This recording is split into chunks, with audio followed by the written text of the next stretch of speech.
আসসালামু আলাইকুম। প্রিয় দেশবাসী, সবাই কেমন আছেন? আলহামদুলিল্লাহ, আশা করি ভালো আছেন।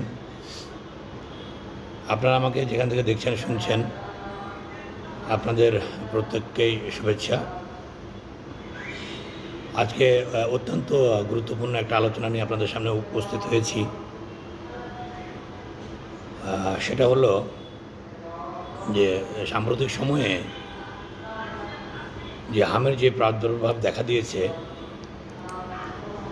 তো আপনারা লক্ষ্য রাখবেন যাদের শিশু বাচ্চা বাসাতে আছে, বিশেষ করে 1 থেকে 5 বছরের মধ্যে, সে সমস্ত শিশু বাচ্চাদের যদি জ্বর আসে, তাপমাত্রা যদি 100 থেকে 105-এর মধ্যে থাকে, তাহলে অবশ্যই ডাক্তারের পরামর্শ নেবেন।